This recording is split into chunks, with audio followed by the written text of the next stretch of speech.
started. So guys, question number 47 हो गया था लास्ट लेक्चर में, राइट? CMA इंटर ग्रुप 2 का सब्जेक्ट चल रहा है बेटा. ये मैं ऐसा क्यों बोलता हूँ मालूम है क्या? जो बच्चा ये लेक्चर ये करता है ना, सब इनक्रिप, रिकॉर्ड, कॉम्प्रेस, अपलोड, तो उसको समझ में आना चाहिए. वो क्या बोलता है सर रोज के 10-11 लेक्चर मिलते हैं, तो आप बोल दिया करो एक बार लेक्चर के स्टार्टिंग में क्या चल रहा है. तो भाऊ CMA इंटर ग्रुप 2 अकाउंट्स पहला टॉपिक चल रहा है अभी, राइट? उस हिसाब से बराबर फोल्डर में डालना. हाँ, नहीं तो डालेगा ग्रुप 2 का ग्रुप 1 में, ग्रुप 1 का ग्रुप 2 में, और रिकॉर्डेड वाले बच्चे अलग से गाली. चलो आ जाओ. 47 हो गया था या चल रहा था? हो गया था. Now 48. Y Limited issued 500 15% debenture. 15% क्या है बेटा? Rate of interest. क्या बोला है? Of ₹1000 each at 8% discount, repayable as under year 2, year 3, 4, 5. और रिडीम कैसे हो रहा है? पहले साल, दूसरे साल की एंडिंग में 50,000, तीसरे साल की एंडिंग में 1 lakh, 1.5 lakh, 2 lakh. Calculate the amount of discount to be write off each year assuming that company closes its accounts on calendar year basis. फालतू चीज कुछ भी पूछते लोग. ये देखो ध्यान देना, इन्होंने पूछा है amount of discount to be written off each year. कहाँ लिखो, क्या है लिखो. Question number 48. अपने नोट्स का पेज नंबर बोलो फटाफट से. रुको एक सेकंड, इतना स्पीड नहीं है तुम्हारे भाई के अंदर. आ जाओ. तो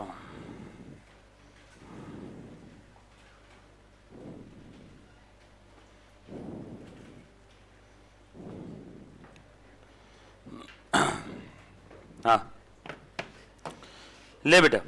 सो क्या क्या दिया इसके अंदर में देखना जरा. Y limited, okay. और हमें पूछा क्या है? amount of discount to be written off each year. amount of discount to be written off each year. ठीक है. amount of discount to be written off each year. step number 1 लिखो.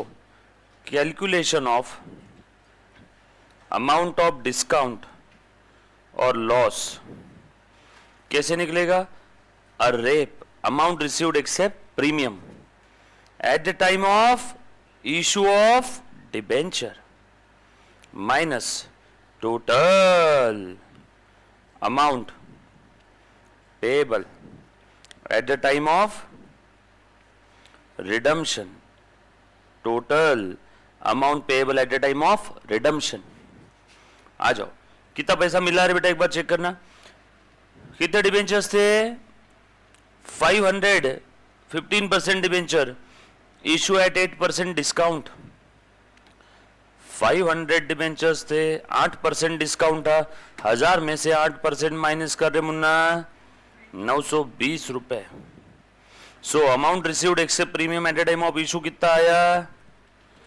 यह आया 4,60,000. Total amount payable. रिडम्पशन कैसे हो रहा है? Redemption देखो कैसे हो रहा है. नीचे अमाउंट दिया रिडम्पशन का 2 और 1.5, 3.5, 4.5, 5. रिडम्पशन एट पार हो रहा है लग रहा है. यस और नो? ओके. रिडम्पशन कैसे हो रहा है? 500 डिबेंचर्स इनटू 1 का 1000 रुपए. देयरफॉर लॉस और डिस्काउंट कितना है बेटा? 40,000. क्या करना है इसको? To be write off each year in the ratio of, किस रेशो में? Amount outstanding at the beginning of each year. जो फॉर्मेट में बता रहा हूं फॉर्मेट कहीं देखने नहीं मिलेगा बेटा. इसी फॉर्मेट में लिखना है आंसर. समझने में जल्दी आएगा और आप एग्जाम में आराम से इसको टैकल कर पाओगे. गलती होने के चांसेस कम है. 0, 1, 2, 3, 4, 5, कितने साल दिए इसमें? 5 साल दिए ना क्वेश्चन में, लिख दिए मैंने 5 साल, राइट।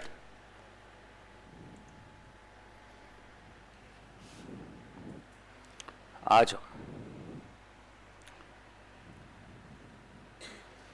चलो आगे, डन। बोलो अमाउंट आउटस्टैंडिंग कितना था पहले? 1000। एक ही डिबेंचर का लिखता हूं, रेशो निकालने के लिए पूरे डिबेंचर का अमाउंट लिखने की जरूरत नहीं ना, एक ही डिबेंचर का अमाउंट लिख देता हूं, रेशो निकालना है 1000। कि पूरा लिख लो? नहीं सर पूरा ही लिखो, समझने में दिक्कत होगी। लो पूरा लिखता हूं। बोलो डिबेंचर से इशू किया था, कितना था? 5 लाख रुपए था क्या पूरा? Issue of debenture, face value 5 lakh थी ना, इसमें से कितनी रिडीम कर रहे हैं फर्स्ट ईयर के एंडिंग में? ढूंढो। 0। फर्स्ट ईयर के एंडिंग में रिडीम हुआ ही नहीं। रिडम्पशन कहां से स्टार्ट हुआ? ढूंढो क्वेश्चन में, eight the end of year 2, यानी फर्स्ट ईयर के एंडिंग में कुछ रिडीम ही नहीं हुआ, यानी 5 लाख की लाइबिलिटी एज इट इज थी क्या हमारी? रिडीम हुआ ही नहीं। रिडीम हो जाता था तो कम हो जाती थी ना लाइबिलिटी, अभी भी लाइबिलिटी उतनी है।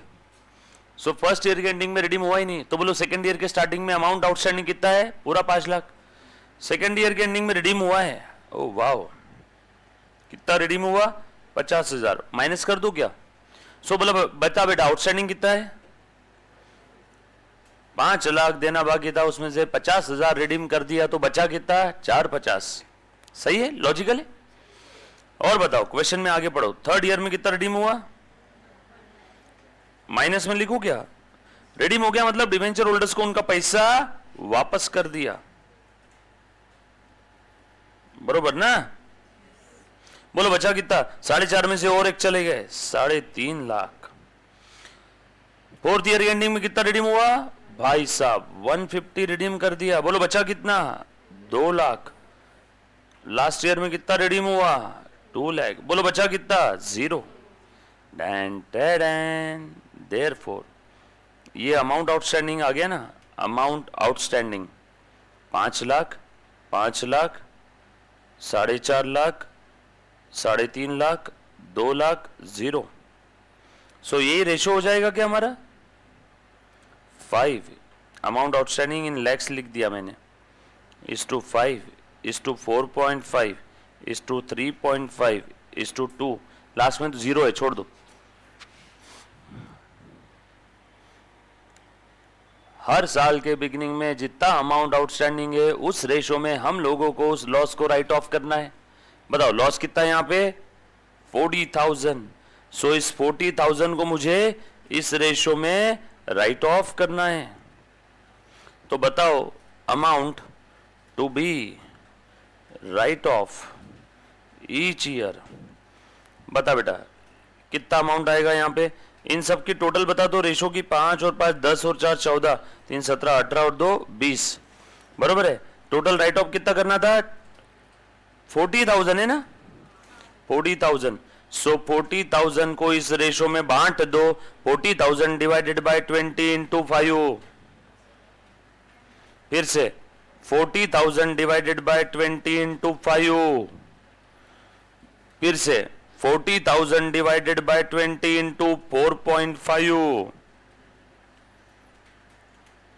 40,000 डिवाइडेड बाय 20 इंटू 3.5। और लास्ट में 40,000 डिवाइड बाय 20 इंटू 2। कैलकुलेटर की शॉर्टकट ट्रिक बता देता हूं।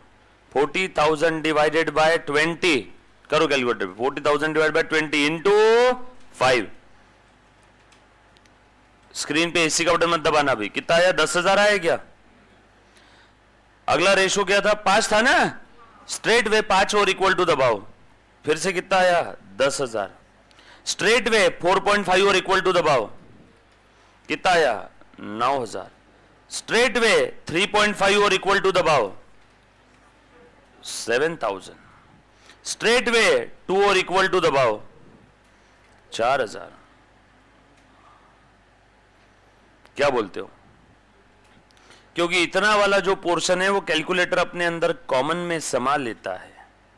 बाद में बस इंटू 5, सॉरी ये इतना पोर्शन इंटू तक, बाद में straight way 5 equal to 4.5 equal to 3.5 equal to और 2 इक्वल टू करने का, राइट। या फिर जैसा आप कर सकते हो वैसा आप भी कर सकते हो, कोई दिक्कत वाली बात नहीं, सिंपल था। डन। बताओ एंट्री क्या रहेगी राइट ऑफ की? वैसे पूछा नहीं फिर भी लिख लेते एक्स्ट्रा। बोलो P&L account debit to discount, क्योंकि पहले डिस्काउंट को डेबिट किया होगा ना इश्यू करते समय। Bank account debit, discount account debit. अब डिस्काउंट को राइट ऑफ करना है तो डिस्काउंट को क्या करेंगे? क्रेडिट। सो ये राइट ऑफ की एंट्री है 10,000 10,000। फिर से P&L account debit to discount on issue of debenture 10 10। फिर से P&L account debit to discount on issue of debenture 9 9। फिर से P&L account debit to discount on issue of debenture 7 7। फिर से P&L account debit to discount कितना था? 4 4। कुछ था रे इसमें? All set?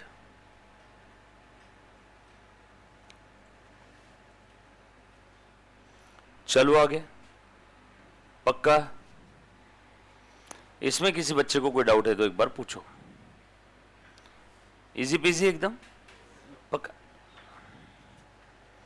Next 48।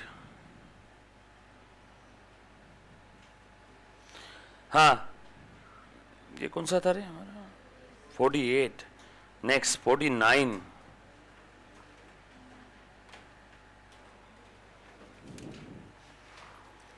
Clear? Same चीज है मुन्ना। किस रेशो में राइट ऑफ किया? In the ratio of amount outstanding.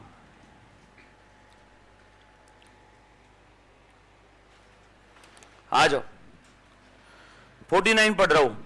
अरे स्क्रीन है ना हमारे पास।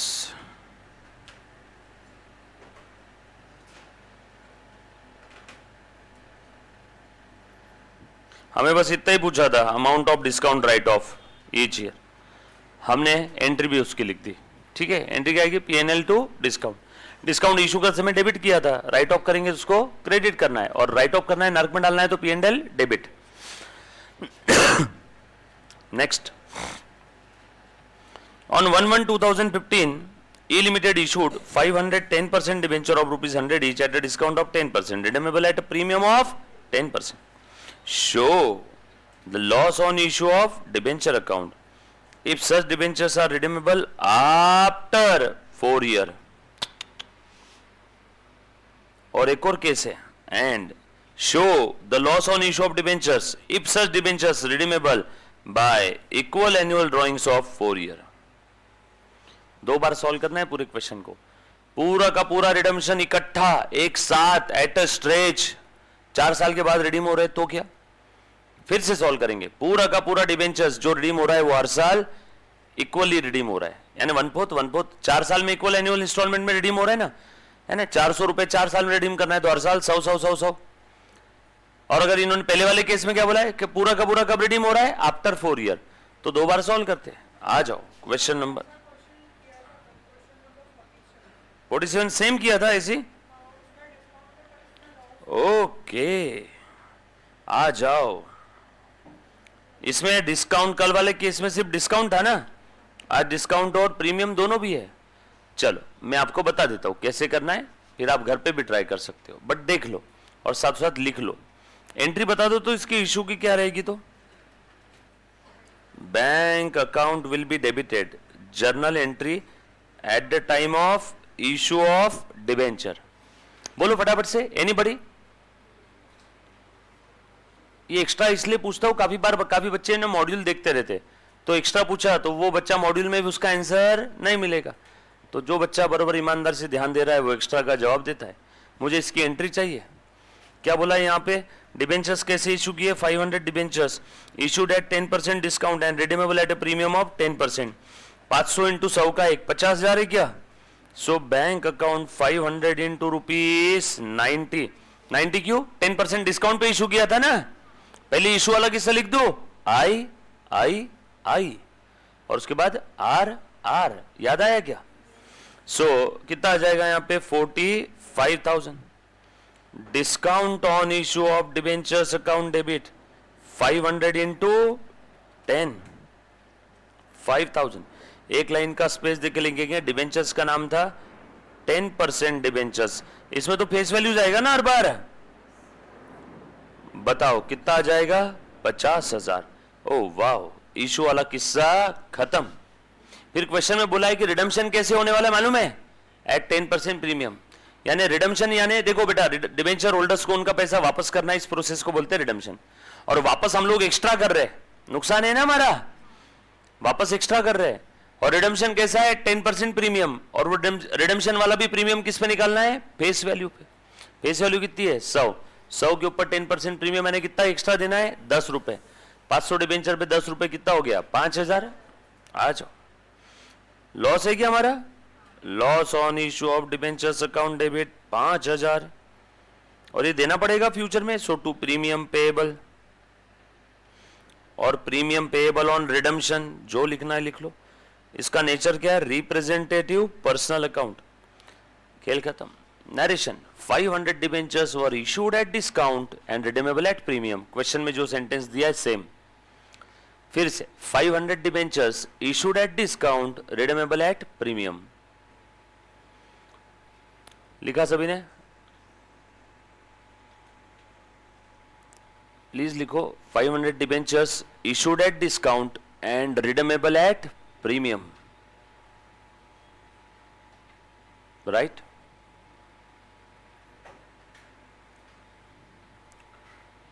ओके, ध्यान देना आप सभी ने। बताओ तो यहां पे लॉस कितना हुआ टोटल, वैसे देखा जाए तो काफी सारी किताबों में दोनों को कंबाइन करके एक ही साथ बोल देते, डिस्काउंट और लॉस को ही, loss on issue of debenture. But हम लोग सेपरेट सेपरेट निकाल के बताएंगे बाबा, कंबाइन नहीं करना है ना। सेपरेट आया तो कंबाइन तो आ ही जाएगा आप लोगों को। चलो, अब इस 10,000 को हमें क्या करना है, नीड टू राइट ऑफ। इस 10,000 में डिस्काउंट कितना है, 5, और loss on issue of debenture 5। Need to write off in the ratio of amount outstanding of debenture at the beginning of each year. यो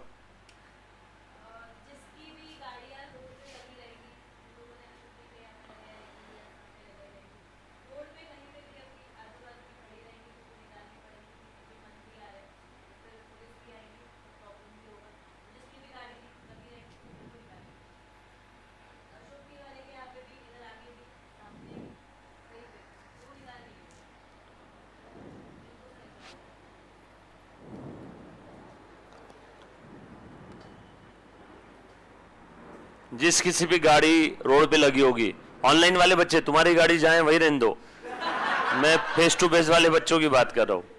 और वो गाड़ी निकाल के यहाँ लेके आ जाओ अंदर, आई मीन टू से अच्छी जगह लगा दो कहीं तो देख के। सब प्रॉपर है सबकी गाड़ियाँ, ठीक है, देख लेंगे हम आके। है क्या किसी गाड़ी एकदम रोड पे, एकदम रोड पे है तो साइड में रख दो, किसी की नहीं है, okay great.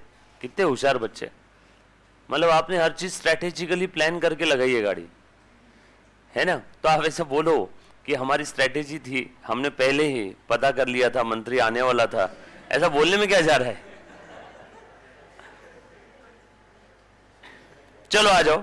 So need to be write off in the ratio of amount outstanding of the debenture at the beginning of each year. आ जा मुन्ना, ध्यान दे। सो केस ए, रिडम्पशन पूरा एक साथ कब हो रहा है, at the end of 4th year. क्या at the end of 4th year ना, हाँ। Such debentures are redeemable after 4th year. 0, 1, 2, 3, 4, और यहां रिडम्पशन खट से पूरा का पूरा एक साथ। डिबेंचर्स कितने थे, 50,000। Amount outstanding 50, 50, 50, 50,000। यहां पे रिडीम हो जाएगा क्या, फिर कितना बचा, 50, ये 0। 4th ईयर के एंडिंग में रिडीम हो गया तो कितना बचा, 0। बोला है ना, पहली केस तो यही है। बता दो अमाउंट आउटस्टैंडिंग कितना आ जाएगा अब फर्स्ट ईयर के एंडिंग बिगिनिंग में, सेकेंड ईयर के बिगिनिंग में, थर्ड ईयर के बिगिनिंग में, फोर्थ ईयर के बिगिनिंग में 5, लास्ट में 0। सो रेशो इक्वल हो गया क्या? ये क्या है? अमाउंट आउटस्टैंडिंग, और ये आ जाएगा आपका ratio. Amount outstanding rupees in 10,000, 4 0 लिख दिया मैंने, यानी 50-50 हजार है ना। रुपीज इन 1000 लिखते तो 5-5 हजार हो जाता, मैंने रुपीज इन 10,000 लिखा तो 50-50 हजार हो गया। डन। अमाउंट आउटस्टैंडिंग 50 हजार है ना? नहीं सर ऐसा मत करो, रुपीज इन 1000 लिखो, यहाँ पे 50-50 लिखो, कैसा भी करो, रेशो सेम ही आएगा ना, पक्का। चलो इस लॉस को राइट ऑफ करो। Now amount to be write off, इसमें डिस्काउंट का भी था और लॉस का भी था। डिस्काउंट का कितना था? 5000, लॉस का 5000, इक्वल रेशो। 5000 को इक्वली डिवाइड कर दो, सो 1250, 1250, 1250, 1250, 1250, 1250, 1250, 1250, सही है क्या?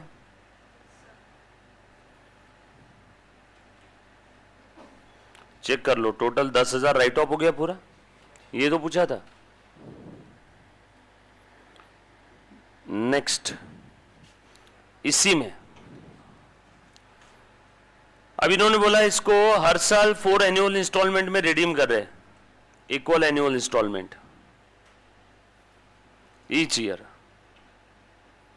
एक बच्ची बोल रही 1250 नहीं समझा, डिस्काउंट का टोटल अमाउंट कितना था मुन्ना? 5000। 5000 को 1:1:1:1:1 के रेशो में डाल। लॉस का अमाउंट कितना था? 5000। अगेन इसको 1:1:1:1 के रेशो में डाल दे। रावल रिया 5000 5000 इक्वली था ना, इस 5000 को भी। अभी समझा बेटा?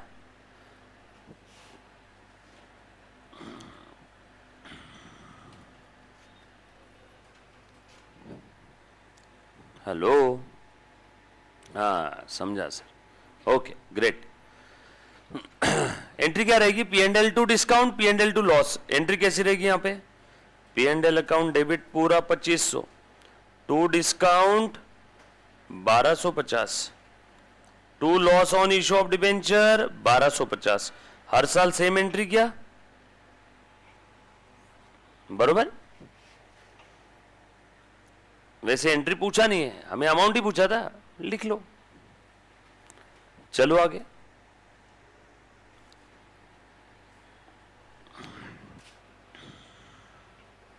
Thank you.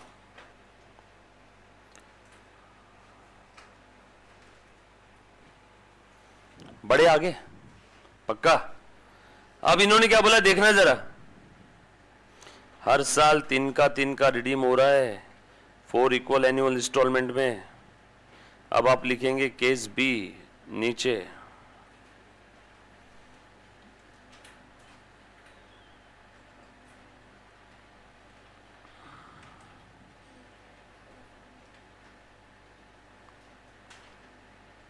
लिखो केस बी।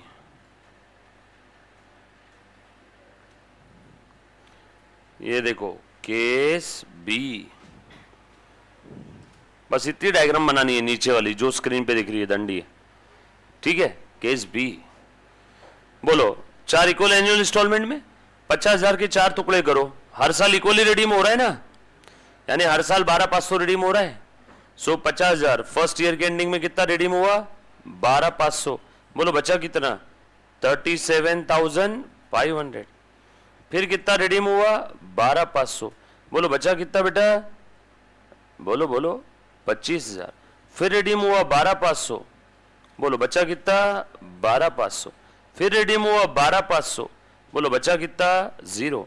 तो रेशो क्या आ जाएगा? 50 is to 37.5 is to 25 is to 12.5. Amount outstanding 50, 37,500, 25,000, 12,500. Ratio क्या आ जाएगा बोलो? 50:37.5 ये लिख दो ना, कहाँ जाए बस्ती और टाइम पास करते हैं। ये रेशो आ गया, टोटल करो रेशो की। 50 + 37.5 + 25 + 12.5 कितना आया? 125। रेशो का टोटल कर दिया हमने। चलो अब इस अमाउंट को राइट ऑफ कर दो, 5000 को सेपरेटली और इस 5000 को सेपरेटली, बराबर है। इस रेशो में 50:37.5 / 25 / 12.5। चलो पहले 5000 को देखो कैसे राइट ऑफ करो। लो कैलकुलेटर पे 5000 डिवाइडेड बाय 125 इंटू 50 कितना है बेटा? 2000। नहीं रे, ऐसे कैसे? 5, हाँ बरोबर है, 2000, राइट। स्ट्रेट वे प्रेस करो 37.5 और equal to 1500। Straight way press करो 25 और equals to, straight way press करो 12.5 और इक्वल्स टू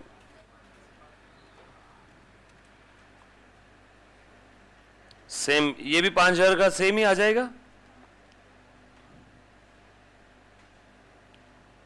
डन डन, खेल खत्म।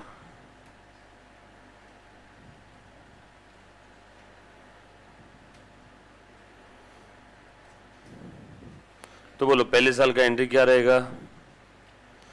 अब एंट्री सेम है लेकिन अमाउंट चेंज होगा क्या? अब first year, second year, to discount on issue of debenture, to loss on issue of debenture, ऐसे थर्ड ईयर, ऐसे फोर्थ ईयर। सही है क्या? लिखते जाओ, हाथ दुख के आना चाहिए आप लोगों का। इतना लिखो कि लेक्चर होने के बाद सब लोग ऐसे करना चाहिए, अरे यार बहुत हाथ दुखा दिया सर ने आज, बराबर है। To discount, to loss. किसी बच्चे को डाउट है तो प्लीज मुन्ना एक बार मुझसे पूछ। देखो बैच तो समय पे खत्म होगा, स्लो पढ़ाया तो नंबर ऑफ सम जहां पे मैं 500 लेने वाला हूं वहां 200 ही होंगे, क्योंकि बैच तो समय पे खत्म करना है। अगर आपने रफ्तार में लिखा, आपने आपकी स्पीड बढ़ाई, तो यहाँ 200 सम होने वाले थे, वहां मैं कितने लूंगा? 500। समझ में आएगा? इसलिए मैं आपको फटाफट लिखने लगा। तो वरना क्या है, देखो बैच तो उसी समय खत्म करना है। मेरा क्या है, मेरा टेंशन कम, 500 की जगह 200 ही सम पढ़ाना है, और बच्चों को भी लगेगा हाँ कितने आराम से खत्म हुआ। लेकिन फिर आपको वापस 6 महीने आराम करना होगा, क्योंकि अगला एग्जाम 6 महीने बाद आता है ना, क्योंकि कम प्रैक्टिस करोगे तो फेल हो जाओगे। इसीलिए बस आपसे फटाफट से सॉल्व करवाता हूँ। नहीं तो क्या है, बैच देखो 3 महीने आपके साथ एंजॉय करके कैसे भी निकालना है वो हो जाता। अब इतनी आदत हो गई है कि आपको समझ में भी नहीं आएगा और आपके मैं मजे ले लूंगा, और 3 महीने एंजॉय करते करते ऐसे टाइम पास हो जाएगा। और सम 100-150 सम, बस पूरी बैच में कितने सम करवाए सर ने? 150। क्योंकि eight the end of the story जब आप एग्जाम में पेपर लिखने जाओगे तब आपको समझेगा अरे यार ये तो अलग टाइप के सम आ गए। इसलिए हम लोगों को क्या करना है, बैच समय पे खत्म करना है, लेकिन सम ज्यादा करने हैं। तो आपसे मैं क्या करता हूँ, फटाफट से लिखवाता हूँ, और कोई वजह नहीं है। वरना क्या है, मुझे तो 1.5-पौने 2 घंटा टाइम पास करना है, तो मैं वैसे भी कर सकता हूँ, धीरे धीरे हल्लू हल्लू, एक एक सम, 2-2 सम। आपको ऐसा भी लगेगा सर ने तो उनकी तरफ से पूरी कोशिश की, बट अब समय ही कम था, तो क्या आप ऐसा बोल के मुझे माफ भी कर दोगे और आप फेल को एक्सेप्ट भी कर लोगे, बट वो गलत है। इसलिए मैं क्या करता हूँ, थोड़ी सी आपसे मैं रिक्वेस्ट करता हूँ और बाकी स्पीड में लिखो। और वैसे भी स्पीड में लिखना ही पड़ेगा ना, पेपर में आप स्लो थोड़ी लिख पाओगे। यस और नो? पेपर में स्लो लिखोगे, आप सॉल्व करोगे, फिर आंसर टाइप करोगे, तो आपका समय चला जाएगा उसमें। और कुछ भरोसा नहीं, इस बार का पेपर आपका कंप्यूटराइज हो ना हो सकता है सेंटर अलॉट हो जाए। फिर तो जैसे 10th-12th में पेपर होते थे, जाके लिखो, और वो सबसे बेस्ट है। कंप्यूटराइज एग्जाम में लफड़े कितने, स्कैन करो, ये करो, वो करो, और फिर इंसान क्या थोड़ा कंफर्ट जोन में आ जाता है। और घर वालों को झूठा बहाना दे देता है, अरे मेरा पेपर ही इंटरनेट का प्रॉब्लम आ गया था तो रह गया इस बार का अटेम्प्ट। मतलब आपने आपकी हार को किसके ऊपर डाल दिया? इंटरनेट पे। फाइनल एग्जाम में पेपर जाके लिखने का अलग ही मजा है। तो मेरे ख्याल से इस बार वैसे ही रहेगा इंटर वालों का। देखो बाकी क्या है तो इंस्टीट्यूट के दिल में क्या है वो तो इंस्टीट्यूट ही जाने। क्वेश्चन नंबर 50, चलो आ जाओ 50 ऑन 1 अप्रैल। अरे अपने पास भी तो है ना यहाँ पे, हाँ 50। क्या बात कर रहे हो बच्चों, हम लोग आखिरी पड़ाव पे आ गए। अब ये जो 50 है ना, 50, 51, 52,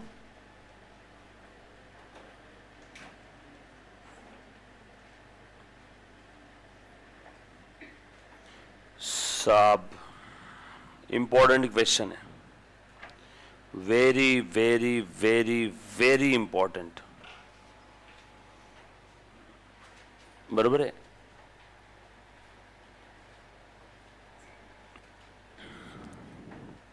ऑफलाइन होना चाहिए ना पेपर। लिखो, अच्छा क्वेश्चन है, नया कॉन्सेप्ट है। पहले आप लोगों को मैं कॉन्सेप्ट समझाऊंगा। एक ही कॉन्सेप्ट है छोटू सा।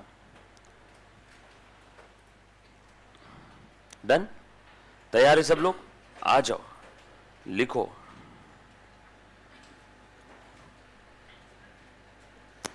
Sinking fund method. यहां पे डिबेंचर्स का रिडम्पशन हो रहा है, debenture redemption via sinking fund method, debenture redemption via sinking fund. बहुत इजी कॉन्सेप्ट है, आप लोगों को ऑलरेडी पता है, सिर्फ आपको ये नहीं पता है कि आपको पता था ऑलरेडी। ध्यान देना। देखो आप सभी को मालूम है कि कंपनी को डिबेंचर्स रिडीम करना है, फ्यूचर में पैसा देना है। अब फ्यूचर में पैसा देना है तो कंजर्वेटिज्म और प्रूडेंस के चलते हम लोग क्या करते हैं, अभी से उसके लिए प्रोविजन या रिजर्व बना लेते हैं। हम लोग इस बार क्या बना रहे हैं? फंड बना रहे हैं। हम लोग इस बार क्या बना रहे हैं? फंड। मतलब डिबेंचर्स के रिडेम्पशन के लिए फ्यूचर में पैसा लगने वाला है तो हम लोग अभी से क्या करते हैं? एक फंड बनाते हैं। जैसे एक पिता अपने बेटी की शादी के लिए रिजर्व बनाता है, हर साल 10-10 लाख बचा रहा है, 5 साल बाद बेटी की शादी है, 50 लाख खर्चा करूंगा ऐसा सपना था, 5 साल बाद महंगाई इतनी बढ़ गई कि शादी 70 लाख में हो रही है, अब वो 50 लाख का अचार डालोगे? आपने कितने इकट्ठा किए? 10-10 लाख, 50 लाख रुपए। 5 साल बाद महंगाई बढ़ गई, हर चीज के रेट बढ़ गए, टेंट वाला, तंबू वाला, बम्बू वाला और वो बाजे वाला सब, बरोबर है, वो सब ज्यादा पैसे मांग रहे। कितना खर्चा हो गया? 70 लाख। कहां से लाएगा बेचारा? फिर उसको मैं मिला और मैं बोला अब दूसरे बेटे की शादी के समय क्या कर मालूम है, जो तू पैसा हर साल बचा रहे हैं 10 लाख, वो गद्दी के नीचे मत रख, 10-10 लाख बचा के हर साल, उसको कहीं इन्वेस्ट कर। इन्वेस्ट करेगा तो उसके ऊपर क्या मिलेगा? रिटर्न मिलेगा।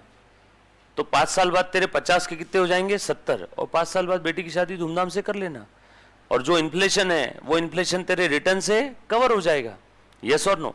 तो उसने बोला क्या करूं? मैं बोला इधर आ, एक फंड बना, बरोबर है।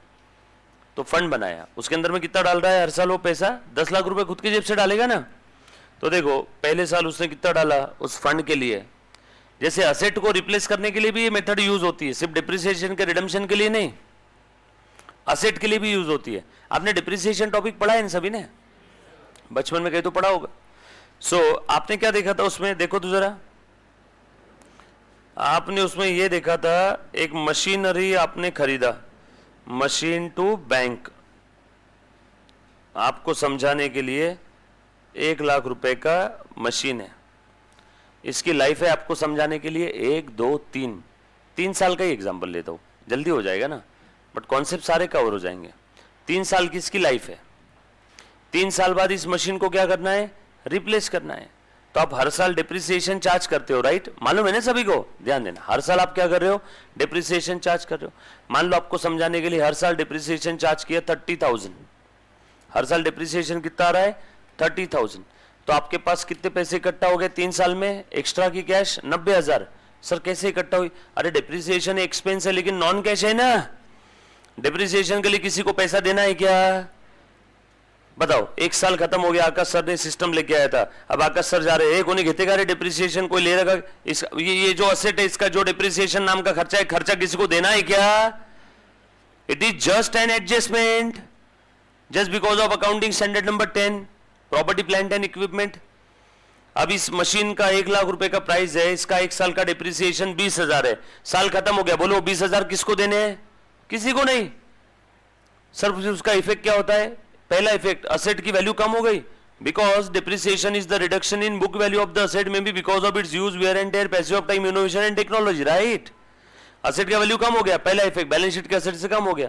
और दूसरा, ये खर्चा है ना, नॉन कैश एक्सपेंस है, कोई भी एक्सपेंस रहो, P&L के डेबिट में प्रॉफिट कम हो गया, बैलेंस शीट टैली, प्रॉफिट कम तो लायबिलिटी साइड का कैपिटल कम ना, सो असेट कम और प्रॉफिट कम, बैलेंस शीट अगेन टैली। कहीं कैश अकाउंट बना इसमें? आज तक किसी ने डिप्रिसिएशन के एंट्री में कैश अकाउंट देखा क्या? कोई है ऐसा? हर बार आप एंट्री क्या पास करते हो? डिप्रिसिएशन टू असेट या depreciation to provision for depreciation, बरोबर है? कभी कोई कैश अकाउंट बनता है क्या? नो, वो नॉन कैश है। तो हर बार आपके कैश बॉक्स में डिप्रिसिएशन की उतनी कैश एक्स्ट्रा दिखती है। बताओ कैसे? 20,000 डिप्रिसिएशन था, डिप्रिसिएशन ने इस मशीन को कम कर दिया और प्रॉफिट को कम कर दिया। सो डिप्रिसिएशन ने प्रॉफिट को तो कम कर दिया, लेकिन उसकी इतनी औकात नहीं है कि वो कैश को कम कर सके, कैश ज्यादा ही दिख रही है। सो हर बार आपके प्रॉफिट के कंपैरिजन में आपकी कैश बॉक्स में कैश एक्स्ट्रा दिखेगी। कितने अमाउंट से? जो नॉन कैश एक्सपेंस है उतने अमाउंट से। प्रॉफिट के कंपैरिजन में कैश ज्यादा दिखेगी, क्यों? क्योंकि ये नॉन कैश एक्सपेंस ने प्रॉफिट को तो कम कर दिया, लेकिन कैश को कम किया गया, सो आपकी कैश ज्यादा दिख रही है, राइट? तो ये एक्स्ट्रा की जो कैश है वो अक्यूमुलेट होते रहती है। सो हर साल 20,000 एक्स्ट्रा कैश दिखेगी कैश बॉक्स में, और 5 साल बाद मेरे पास कितनी कैश आ गई एक्स्ट्रा? 1 लाख रुपए। समझ लो हर साल 20,000 का डिप्रिसिएशन है। 5 साल बाद ये पुरानी असेट को मैं बेच दूंगा, और वो जो एक्स्ट्रा की 1 लाख की कैश है उससे मैं नई असेट खरीद लूंगा। दैट्स व्हाई डिप्रिसिएशन का एक बेनिफिट था, we can use the depreciation for the purpose of replacement of the asset. Depreciation हमें फंड्स देता है for the purpose of replacement of asset. Depreciation itself fund पैदा नहीं करता है। डिप्रिसिएशन ने क्या किया? फंड्स को साइड में निकाल के रखा है, सेट अपार्ट प्रॉफिट में से, तभी तो प्रॉफिट कम हुआ ना। खर्चा क्या करता है? प्रॉफिट को कम करता है, लेकिन बाकी खर्चे कैश भी कम कर देते हैं, लेकिन डिप्रिसिएशन कैश को कम नहीं करता है। मतलब प्रॉफिट को तो कम कर दिया, लेकिन कैश को कम नहीं किया। सो मेरे कैश बॉक्स में कैश एक्स्ट्रा पड़ी है।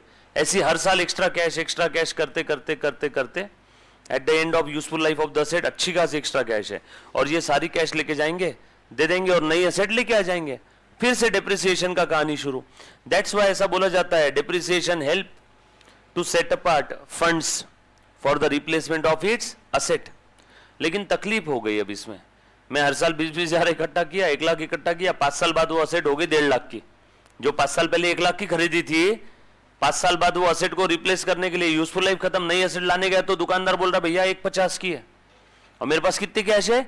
1 लाख। अब क्या करूं? फिर मुझे समझा कि हर साल जो कैश बॉक्स में मैं पैसा आलसी रखता था, काश वो कहीं इन्वेस्ट कर देता था तो इन्फ्लेशन कवर हो जाता था। तो बस अब मैं आपको वही समझा रहा हूं, ध्यान देना। बाद में इसके अंदर मैं एक वर्ड रिप्लेस कर दूंगा, उसकी जगह डिबेंचर डाल दूंगा, तो ये हो जाएगा sinking fund for debenture.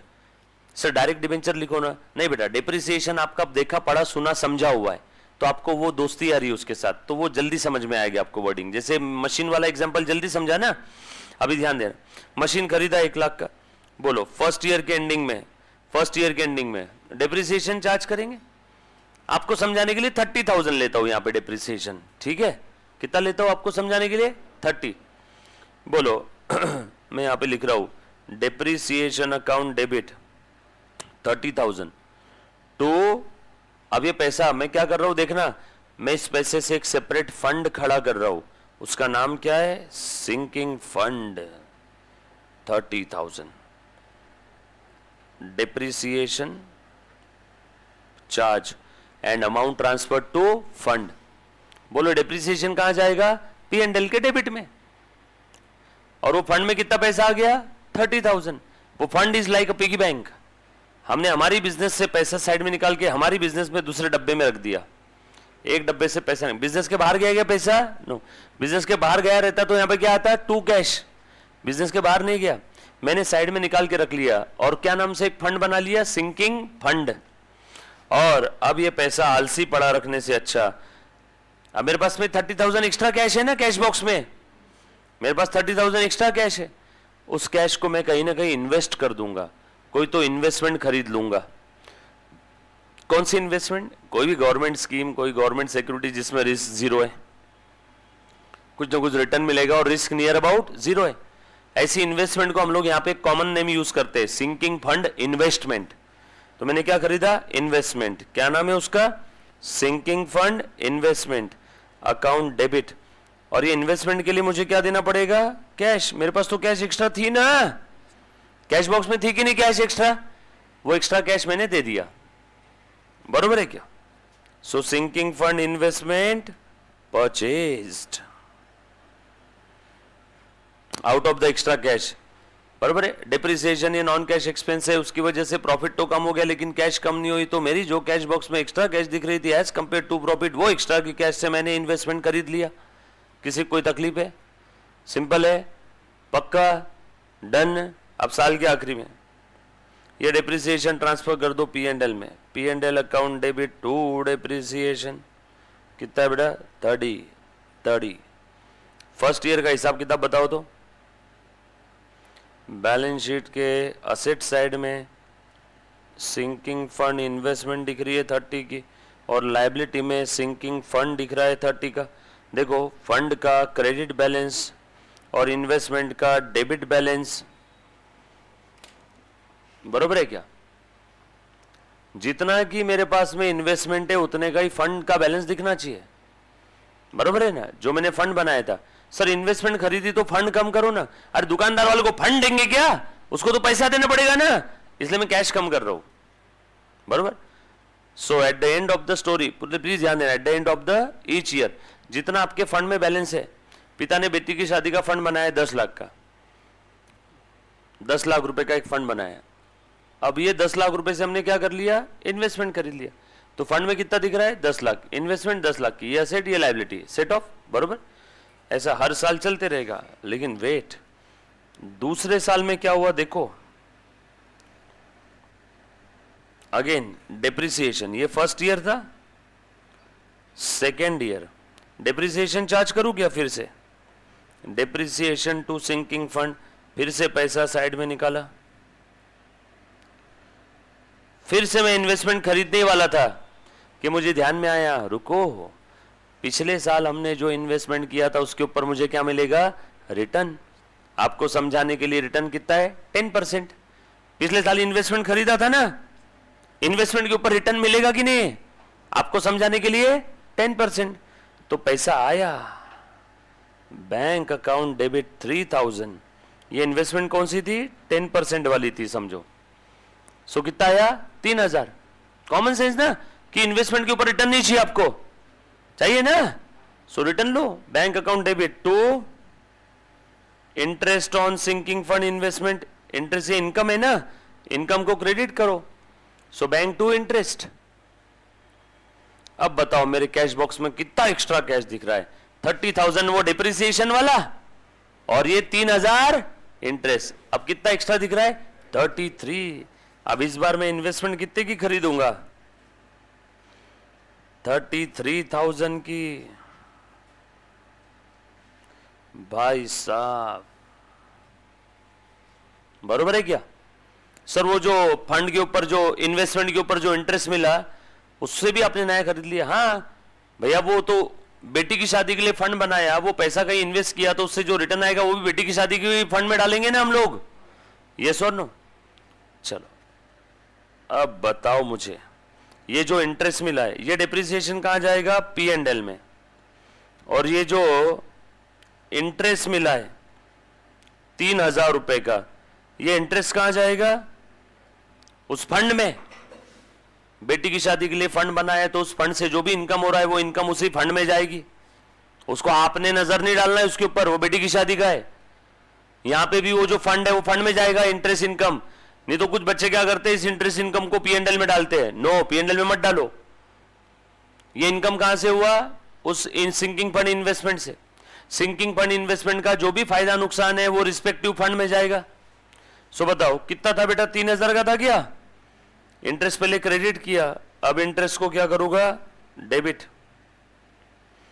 To sinking fund. बताओ तो फंड में कितना बैलेंस आ गया अब इस साल? फंड में बैलेंस गया ये 30 और ये 3। सो फंड में कितना आया? 33। फंड बढ़ गया ना? इन्वेस्टमेंट भी 33 की है, चेक करो।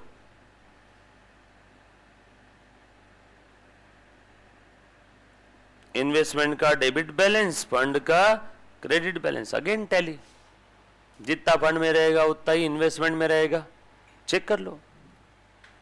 राइट? पिछले साल फंड में कितना था? 30। अब टोटल कितना हो गया फंड में? पिछले साल का 30, पिछले साल की ये 30, 63, इधर भी 63। ये कौन सा था? पिछले साल का था ना, ये करंट ईयर का। ये पिछले साल का, ये करंट ईयर का। जितना फंड में बैलेंस रहेगा उतना ही इन्वेस्टमेंट में भी रहेगा। उसके बाद आगे बढ़ो। अब कौन सा है? Last year, third year. Third year में क्या हो रहा है मुन्ना, प्लीज ध्यान देना। लास्ट ईयर है एसेट के जिंदगी का, फिर से डिप्रिसिएशन चार्ज करूंगा।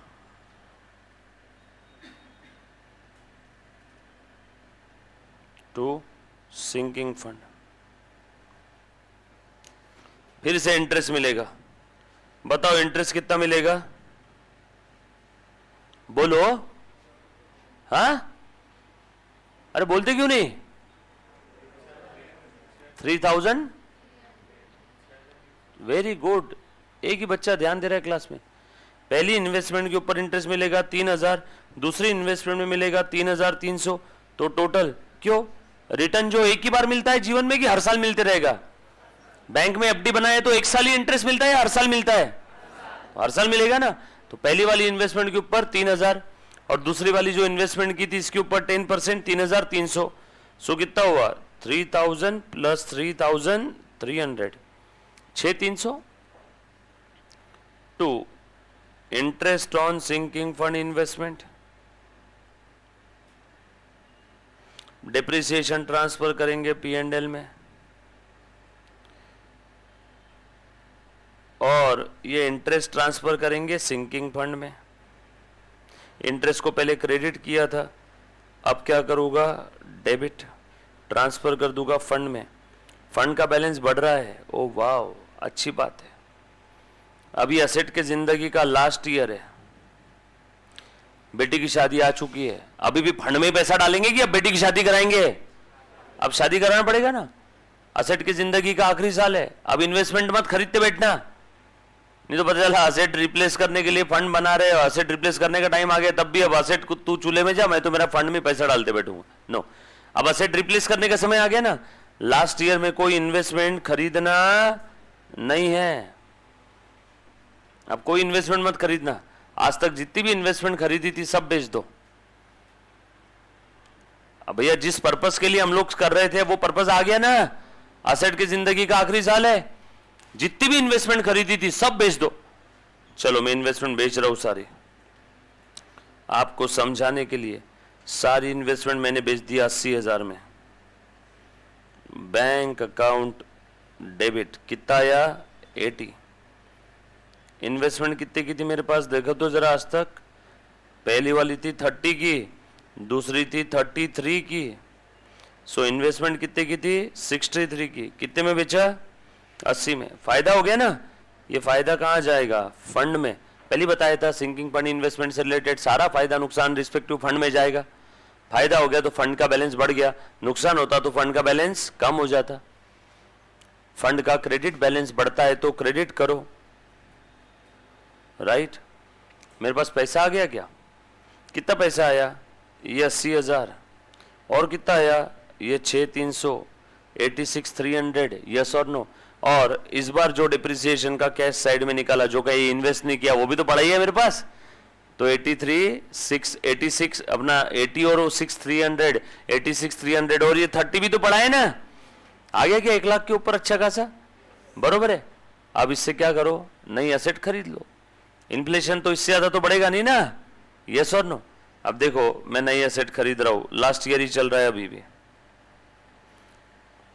नई एसेट खरीद रहा हूं, न्यू मशीनरी परचेस 120 और पैसा भी है मेरे पास 120।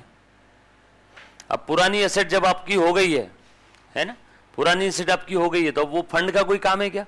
बेटी की शादी के लिए फंड बनाया था, बेटी की शादी हो गई, अब बोलो फंड का कोई काम है? अब फंड का जो भी बैलेंस है वो ट्रांसफर कर दूं वापस, जनरल रिजर्व में डाल देता हूं, बरोबर है, क्योंकि फंड कहां से पैदा किया था? प्रॉफिट से। तो वापस अब उसका काम हो गया तो उसमें जो भी बैलेंस बचा है कहां डाल देंगे हम लोग? वापस जनरल रिजर्व में। निकालो फंड का बैलेंस कितना है, फंड का बैलेंस ढूंढो, फंड फंड फंड, लो कैलकुलेटर पे, फंड क्रेडिट हुआ है प्लस 30,000, बोलो fund fund fund fund fund और 30 और ढूंढो फंड में 3 30 33 और ढूंढो फंड में 30 60 63 30 93 और ढूंढो फंड में 6300, बरोबर है क्या? कितना है बेटा? 99,300 plus 17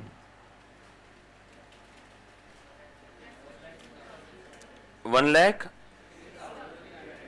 very good, to general reserve. अब इस फंड का कोई जरूरत नहीं है। The closing balance of sinking fund again transfer to general reserve, क्योंकि अब हो गया, एसेट बेच दी, अब क्या जरूरत है?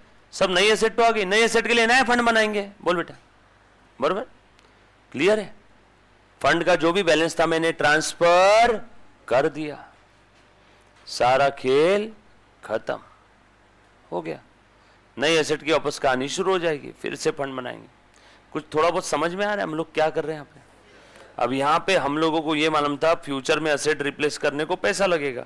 अब अपनी बात चल रही है डिबेंचर रिडेम्पशन की, तो फ्यूचर में यहाँ पे एसेट वाले केस में एसेट रिप्लेस के लिए पैसा लगने वाला था, डिबेंचर के केस में डिबेंचर रिडीम करने के लिए पैसा लगने वाला था। ये बात समझ आई क्या? अब यहाँ पे मैं सिंकिंग फंड की जगह कभी कभी ये लोग क्या बोलते हैं, डिबेंचर रिडेम्पशन फंड बनाओ, तो घबराना मत, एक ही बात है दोनों भी। जैसे हमने यहाँ पे सिंकिंग फंड इन्वेस्टमेंट किया वैसे ही डिबेंचर रिडेम्पशन फंड इन्वेस्टमेंट भी रहेगा। सर यहाँ पे हमें एग्जाम में भी इतने पूरे 3-3 साल की 15-20 एंट्री पास करनी है क्या? नो, एग्जाम में कोई तो 1 साल की एंट्री बोलते हैं, बट आपको पूरा 3 साल का पिक्चर पता रहा तो आप इसमें की कोई भी साल की एंट्री कर पाओगे ना। बट डोंट वरी, इसमें आपको ट्रांजेक्शन बोला रहेगा कि क्या है, कितना एनुअल कॉन्ट्रीब्यूशन है। जैसे यहाँ पे हर साल ये डिप्रिसिएशन था, तो अब सिंकिंग फंड में हर साल उसको हम लोग एनुअल कॉन्ट्रीब्यूशन कहते हैं। डिबेंचर रिडीम करने के लिए हर साल थोड़ा सा पैसा साइड में निकालना है ना, एसेट को रिप्लेस करने के लिए हर साल पैसा जो साइड में निकलता है उसको आप लोग क्या बोलते हो? डिप्रिसिएशन। यहाँ पे क्या बोलेंगे? Annual contribution. सर ऐसे नहीं, एक एग्जाम्पल तुरंत लेके बता दो। ठीक है, मैं वैसे छुट्टी दे रहा था लेकिन आप बोल रहे इसके लिए मैं तुरंत लेता हूँ एक example. On 1 April 14 H Limited issued 442 10% debenture of 1000 at a discount of 10%, redeemable at a premium of 5% after 4 year. It was decided, अब तक तो सम नॉर्मली लग रहा था, अब तक तो ऐसा लग रहा था नॉर्मल डिबेंचर का सम है, लेकिन जैसे ही अगला सेंटेंस मैंने पढ़ा, it was decided to create a sinking fund. अब समझ में आया कि हम लोगों को यहाँ पे डिबेंचर के रिडम्पशन के लिए फ्यूचर में पैसे चाहिए, तो ये लोग अभी से उसके लिए एक पिगी बैंक, एक फंड बनाने के लिए बोल रहे हैं, तो ठीक है बना लेते हैं। For the purpose of accumulating sufficient fund to redeem. Fund क्यों बनाते हैं? फ्यूचर में रिडम्पशन के लिए हमें अच्छा खासा पैसा चाहिए रहेगा, तो हम लोग अभी से फंड क्रिएट कर लेंगे। And to invest some readily convertible security, जैसे अभी के एग्जांपल हमने सिंकिंग फंड इन्वेस्टमेंट में इन्वेस्ट किया था, तो यहाँ पे कहा इन्वेस्ट करेंगे सम रेडिली कन्वर्टेबल सिक्योरिटी, जिसको तुरंत हम लोग कन्वर्ट कर सकते हैं कैश में, रेडिली कन्वर्टेबल, और उससे रिटर्न कितना मिल रहा है? 10% इंटरेस्ट पर एनम। ठीक है, ऐसी थोड़ी ना इन्वेस्ट करेंगे, रिटर्न चाहिए कि नहीं चाहिए हमें। उसके बाद reference to the table shows that ₹1 per annum at 10% compound interest amounts to ₹4.641 in 4 year. ओहो, क्या मतलब है रे बेटा इसका? अगर मैंने आज 1 रुपया इन्वेस्ट किया at the rate 10% per annum interest compounding annually, तो 4 साल बाद मेरा इसका हो जाएगा 4.464, क्या बोला 64 है ना, 4.641 इन 4 ईयर्स। ये कंपाउंडिंग इंटरेस्ट का ये मालूम है सभी को? कैसे निकालते हैं मालूम है बेटा? सिंपल इंटरेस्ट कंपाउंड इंटरेस्ट कैसे निकालते हैं? सिंपल इंटरेस्ट कंपाउंड इंटरेस्ट, बाप रे बाप बाप बाप बाप बाप। आपकी चौथी कक्षा की सुंदर वाली मैथ्स टीचर को याद करो, वो आपको रोज पढ़ाती थी। ये करना पड़ेगा पेपर में कैलकुलेशन। अरे भाऊ, ये आज, ये फ्यूचर, आगे जाने को कहते हैं कंपाउंडिंग, पीछे आने को कहते हैं डिस्काउंटिंग। डिस्काउंटिंग क्यों करते हैं? To calculate present value. Compounding क्यों करते हैं? To calculate future value. बराबर है क्या? फ्यूचर वैल्यू अगर निकालना है, मतलब ये इस पूरे आपके इंटरेस्ट कैलकुलेशन में 2 ही चीजें हैं, compounding discounting, compounding discounting. Compounding discounting. Compounding में simple interest, compound interest.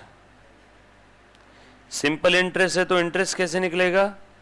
Simple interest principal into period into rate. इसी में अगर फ्यूचर वैल्यू निकालना है तो प्रिंसिपल प्लस इंटरेस्ट। कंपाउंडिंग में हमें आगे जाना है, आगे जाना है तो इंटरेस्ट ऐड करो, देखो ऐड किया मैंने प्रिंसिपल में इंटरेस्ट। डिस्काउंटिंग में पीछे जाना है, पीछे जाना है तो इंटरेस्ट लेस करो फ्यूचर वैल्यू से, बरोबर। सो ये आ गया। कंपाउंड इंटरेस्ट में अगेन सिंगल कैश फ्लो है तो क्या, मल्टीपल कैश फ्लो है तो क्या, एन्युटी है तो क्या। एन्युटी क्या होता है बताओ? Annuity anybody? एन्युटी आपके आसपास बहुत सारी है, आप मेरी नजर से देखो। मंथली मेस का पैसा दे रहे हो, एन्युटी। मंथली रेंट दे रहे हो, एन्युटी, बरोबर है क्या? मंथली मोबाइल रिचार्ज कर रहे हो, एन्युटी। ईएमआई भर रहे हो, एन्युटी। बहुत सारी एन्युटी है। एन्युटी में 2 चीज होती है, एक फिक्स अमाउंट, एक फिक्स स्प्रेड के बाद आप दे रहे हो, यानी अमाउंट भी फिक्स है और गैप भी फिक्स है। मंथली, क्वार्टरली, एन्युअली, 6 मंथली, हर साल 10-10 हजार देने हैं, ये भी एन्युटी। हर साल 10-10 हजार आने वाला है, ये भी एन्युटी। यस और नो? सो ये क्या है? एन्युटी वाले प्रॉब्लम। सिंगल कैश फ्लो है, बताओ फ्यूचर वैल्यू कैसे निकलेगा? Present value in bracket 1 + r⁻n। Multiple cash flow है तो हर कैश फ्लो का आपको अलग से क्या करना है बेटा? फ्यूचर वैल्यू निकालना है हर कैश फ्लो का। ये कैश फ्लो का कॉलम है, ये ईयर का कॉलम है, ईयर कैश फ्लो। 1 साल बाद का 100 रुपया, सॉरी आज का 100 रुपया यानी 1 साल बाद का कितना, बरोबर है ना? ये जितने भी कैश फ्लो है इन सभी का मैं क्या निकाल रहा हूं? Future value. फ्यूचर वैल्यू कैसे निकालेंगे? यही फॉर्मूला ना रे। और एन्युटी का फॉर्मूला क्या है बेटा? एनीबडी? एन्युटी का फॉर्मूला फ्यूचर वैल्यू निकालना है तो एनीबडी? एन्युटी का फॉर्मूला।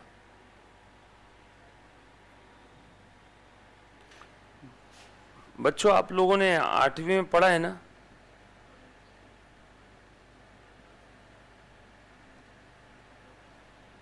यही है? नहीं पढ़ा? चलो अपने इस सब्जेक्ट में जहां जाएगा ना उतना मैं पोर्शन अच्छे से बता दूंगा, है ना? ये ऐसे कंपाउंडिंग है, ऐसे डिस्काउंटिंग रहेगा। अपने सब्जेक्ट में जहां पे आएगा मैं बता दूंगा। अपने सब्जेक्ट में इतनी सारी चीजें नहीं है ना? मैं सोचा था कि आपसे थोड़ी बहुत 2-2 बातें कर लूं। मैं अपनी हार स्वीकार करता हूं, अपने सब्जेक्ट में जितना काम का है उतना मैं जरूर बताऊंगा, डोंट वरी, चिंता मत करना, ये अपने सब्जेक्ट में नहीं आता है। जो कोई बच्चा पिछले 2 मिनट से देख रहा है sir interest calculation, compounding, discounting का, अपने सब्जेक्ट में आएगा, वहां पे मैं आपको सेपरेटली वो कॉन्सेप्ट आपके दिमाग में फिट कर दूंगा, ठीक है। बाकी ये आप लोगों का मैथ्स का पार्ट है, एक बार आप वहां पे आप देख लेना। वैसे मेरे ख्याल से आपको मैथ्स तो फाउंडेशन में था, जब था ना, ये फाउंडेशन में होगा ना, सिंपल कंपाउंड नहीं था? कुछ बच्चे बोल रहे था, कुछ बच्चे बोल रहे नहीं था।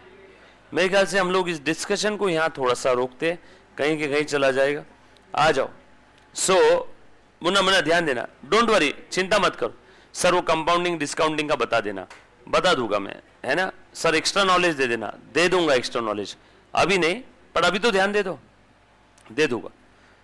आ जाओ। सो क्वेश्चन नंबर 50 कहां थे बेटा हम लोग?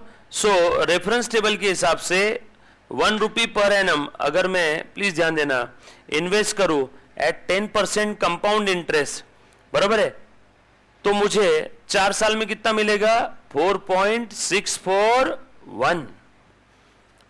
आगे बोला है investments are to be made in the bonds of ₹1000 each available at par. मतलब ये जो इन्वेस्टमेंट करना था ना, ये इन्वेस्टमेंट बॉन्ड्स में किया। On 31 March 18 investment realise 3,40,000। Okay, सारी इन्वेस्टमेंट बेच दिया और डिबेंचर्स रिडीम कर दिया। Bank balance as on that date was 50,000। Prepare debenture redemption fund account, सीधा सीधा बोलना, सिंकिंग फंड अकाउंट बनाना है। और आगे debenture redemption fund investment account, सीधा सीधा बोलना, सिंकिंग फंड इन्वेस्टमेंट अकाउंट बनाना है फॉर 4 ईयर। भाई साहब किस्सा समझना बहुत इजी है, एंट्रीज नहीं पास करना है आपको, यहाँ पे सिर्फ अकाउंट बनाना है, बहुत इजी है, सिर्फ ध्यान देना, डोंट वरी। हम लोगों को यहाँ पे कंपाउंडिंग डिस्काउंटिंग के कैलकुलेशंस नहीं करने हैं, पर जहां जहां जिस क्वेश्चन में जरूरत पड़ेगी मैं आपको बता दूंगा, डोंट वरी, चिंता मत करो। अभी तो यहाँ पे आ जाओ सब लोग साथ में, ठीक है, पक्की बात? सर नहीं सर, अब वो एक बार तो आप बता ही देना, आप बता दिया तो ठीक है, मैं आप लोगों को उसका मैं कुछ तो वीडियो प्रोवाइड करवा दूंगा, ठीक है। वो फॉर्मूला सारे लिख के एक बारी में आपको कंपाउंडिंग डिस्काउंटिंग जहां कहीं भी आएगा ना, वो काम आ जाएगा। 25-30 मिनट का वीडियो है, वो एक बार देख लेना, खटाखट खटखट खटखट फॉर्मूला उसमें दिए हुए, put the value get the answer, और सिचुएशन लिखी है कि कब कौन सा फॉर्मूला यूज करना आपको समझ में आ जाएगा। आगे जाना है कि पीछे जाना है? आगे जाना है तो कौन सा फॉर्मूला यूज करना? कंपाउंडिंग का। पीछे आना है तो डिस्काउंटिंग। आपको फ्यूचर के कैश फ्लो दिए और प्रेजेंट वैल्यू निकालने बोली, यानी पीछे आना है, डिस्काउंटिंग। आपको प्रेजेंट का दिया हुआ है कि आज मैं बैंक में इतना डिपॉजिट कर रहा हूं और मुझे फ्यूचर में कितना पैसा मिलेगा, बरोबर है, तो क्या करना है? कंपाउंडिंग। यस और नो? चल डोंट वरी, बता दूंगा, एक्स्ट्रा बोल के दे दूंगा। हाँ बोल बेटा, कौन सा, ये वाला बंद करूं? Okay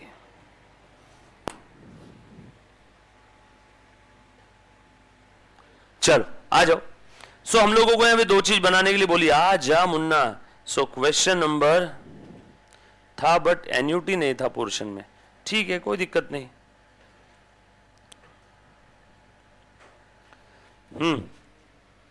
question number 50 orange colour, आ जाओ अपने नोट्स में और बनाओ। क्वेश्चन नंबर 50, क्वेश्चन पढ़ रहा हूं लाइन बाय लाइन और यहां पे लिख रहा हूं, जहां कहीं भी किसी कोई चीज नहीं समझ में वहां पूछ लेना बेटा। देख तो कौन कौन सा अकाउंट बनाने बोला बेटा? सिंकिंग फंड अकाउंट, प्यार से इसको डिबेंचर रिडेम्पशन फंड भी बोल देते हैं। बना लो एक पेज का। दूसरा सिंकिंग फंड इन्वेस्टमेंट अकाउंट,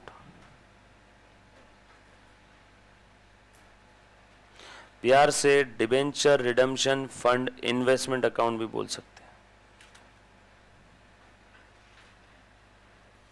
और कोई जरूरत पड़ी तो बना लेंगे। अब लाइन बाय लाइन क्वेश्चन पढ़ना है।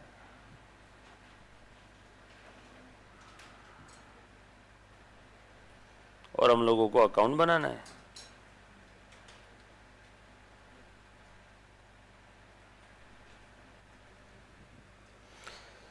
चल सबसे पहले बस 2 ही अकाउंट बोले और तो कोई तीसरा नहीं बोला है ना। सबसे पहले इन्होंने क्या बोला है मुन्ना, प्लीज ध्यान देना भैया। कहां कह रहे क्वेश्चन भाग गया। ऑन 1st अप्रैल, अरे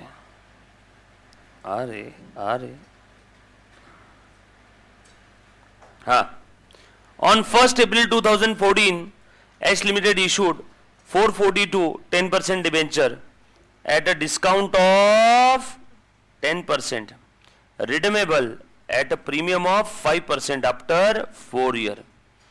ओके, कंपनी ने डिबेंचर इशू किए, बोलो इसके अंदर में ये डिबेंचर इशू के एंट्री में कोई सिंकिंग फंड या सिंकिंग फंड इन्वेस्टमेंट का अकाउंट आएगा क्या? No.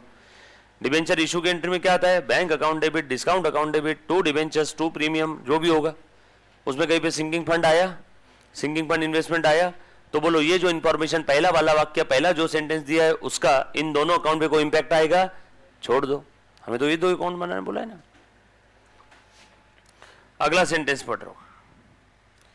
It was decided to create a sinking fund for the purpose of accumulating sufficient fund to redeem debentures and to invest in some readily convertible securities yielding 10% per annum. Information दिया है, fund बनाना है, और हम लोगों को ये भी दे दिया है फ्यूचर वैल्यू 1 रुपए का, हर साल के 1-1 रुपए इन्वेस्ट किया तो 4 साल बाद कंपाउंडिंग के हिसाब से 4.64 बनाएगा। चलो आ जाओ, उसके बाद आगे बोला है, और कहाँ इन्वेस्ट किया है? 1000 रुपीज की सिक्योरिटीज में। On 31st March 18, investments realise at 3,40,000। Investment कितना रियलाइज हो रहा है बेटा? 3,40,000। ऑन दैट डेट हमारा बैंक बैलेंस था 50,000। इन्होंने हर साल कितना यहाँ पे करना है उसका अमाउंट नहीं दिया है, कह रहे कुछ भी। ओहो, इन्होंने हर साल का अमाउंट दिया हुआ ही नहीं है, ये भी हम लोगों को निकालना पड़ेगा। सब काम बढ़ा दिया इन्होंने हमारा। लिखो वर्किंग नोट नंबर 1। सर आप समझा नहीं, हम आप क्या बोल रहे थे अभी, बताता हूं। जैसे मैंने जो अभी सिंकिंग फंड का इन्वेस्टमेंट का एग्जांपल लिया था, अपने मशीन का एग्जांपल लिया था, उसमें हर साल का एनुअल कंट्रीब्यूशन कितना था? 30,000 डिप्रिसिएशन का अमाउंट था ना। वैसे यहाँ पे भी तो हर साल कुछ ना कुछ पैसा फंड में डालना पड़ेगा कि नहीं? तो कितना पैसा डालना है वो इन्होंने क्वेश्चन में दिया नहीं है, वो निकालना पड़ेगा। इसलिए लिखो वर्किंग नोट नंबर 1 अगले पेज पे। Working note number 1,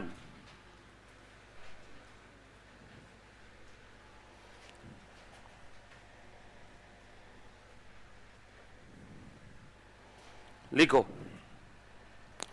calculation of annual contribution, फटाफट से हाँ, टू सिंकिंग फंड अकाउंट।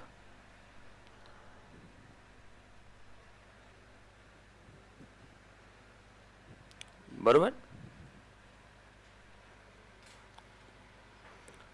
अब एनुअल कंट्रीब्यूशन तो निकालना है। जैसे एक पिता डिसाइड कर रहा है कि मेरे बेटी की शादी के लिए हर साल कितना पैसा इकट्ठा करूं, तो कैसे डिसाइड करोगे? पहले पूछो बेटी की शादी के लिए बजट कितना है, वो बोलेगा मुझे कोर्ट मैरिज करना है 2,000 रुपए में, तो काय के लिए फंड इकट्ठा कर रहे? पहले पूछना पड़ेगा ना कितना पैसा लगने वाला है। सेम सवाल इससे भी पूछो क्वेश्चन से, हे क्वेश्चन बता डिबेंचर के रिडम्पशन के लिए कितना पैसा कितना लगने वाला है, बताओ तो क्वेश्चन देख करके कितना पैसा लगने वाला है। बोलो डिबेंचर का रिडम्पशन प्रीमियम पे हो रहा है ना, यहाँ पे नंबर ऑफ डिबेंचर्स कितने हैं? नंबर ऑफ डिबेंचर्स कितने बेटा? 442 इंटू एक का फेस वैल्यू कितना है, क्वेश्चन देख करके बताओ। 1000, बरोबर है क्या? देयरफॉर फेस वैल्यू कितना आ गया? 442,000 ना, 4,42,000 प्लस प्रीमियम ऑन रिडम्पशन कितना लगने वाला है? प्रीमियम देखो कितना परसेंट प्रीमियम है?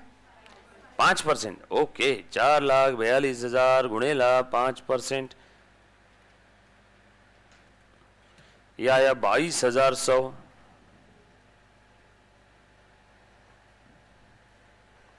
Therefore, total amount required for redemption 4,64,100, बरोबर है?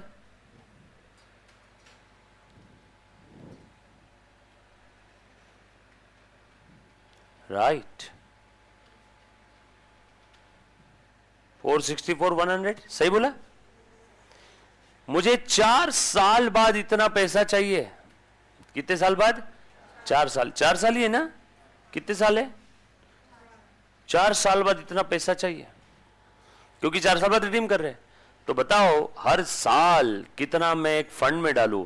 हर साल एन्युटी, हर महीने के महीने आप पेमेंट देते हो मेस वाले को, बरोबर है? वो एक एन्युटी का एग्जांपल है। हर महीने के महीने बैंक को ईएमआई देते हो, ईएमआई फिक्स होती है ना, अमाउंट, ईएमआई की अमाउंट फिक्स होती है, और गैप भी, पीरियड भी फिक्स है। हर महीने की 1 तारीख को गैप, एक महीने का, amount fix, gap fix, amount fix, gap fix.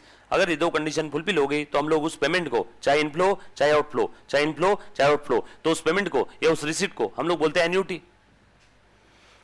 आपने आपका फ्लैट किराए से दिया, आपको टेनेंट से हर महीने के महीने फिक्स रेंट आता है 25,000, बरोबर है? वो भी क्या है? Annuity, inflow. आप रेंट देते हो हर महीने के महीने 25,000, वो भी क्या है? Annuity, outflow. तो यहां पे आपको हर साल, आपको 4 साल बाद कितना चाहिए बेटा? 4,64,100। तो आपको हर साल कितना पैसा इन्वेस्ट करना पड़ेगा ताकि वो 4 साल बाद 4,64,100 हो जाए? और अगर रेट 10% है और कंपाउंडिंग है तो उसके लिए क्वेश्चन में दिया है आज का 1 रुपया यानी 4 साल बाद के 4.641, बरोबर है क्या? तो 4 साल, ये फ्यूचर वैल्यू है ना, ये प्रेजेंट वैल्यू है, प्रेजेंट वैल्यू ऑफ एन्युटी बोल दो इसको, एन्युटी।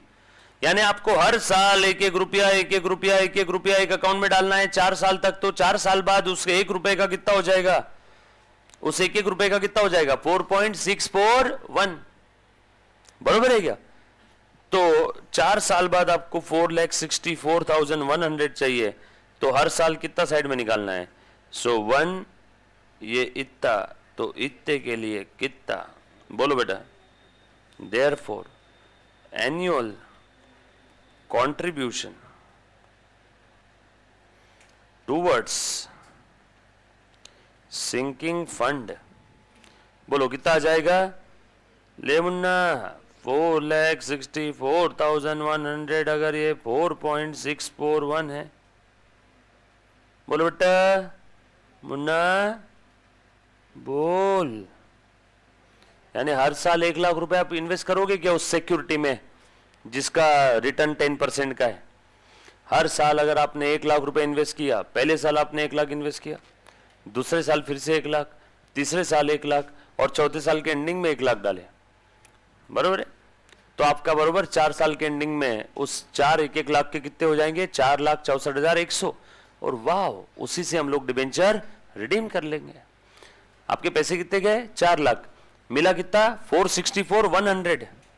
बोलो इंटरेस्ट कितना मिला? 64,100। सही है? क्लियर? पक्का? ये फैक्टर दिया हुआ है ना क्वेश्चन में, ये दिया हुआ है ना क्वेश्चन में। देखो 1 रुपए यानी की 4 साल बाद की वैल्यू है 4.641। 1 रुपए के एन्युटी की 4 साल बाद की वैल्यू है 4.641। 1 रुपया, बराबर है? रेट ऑफ इंटरेस्ट कितना है बेटा? बोलो 10, रेट 10% है। बोलो 1 साल बाद कितना हो जाएगा इसका?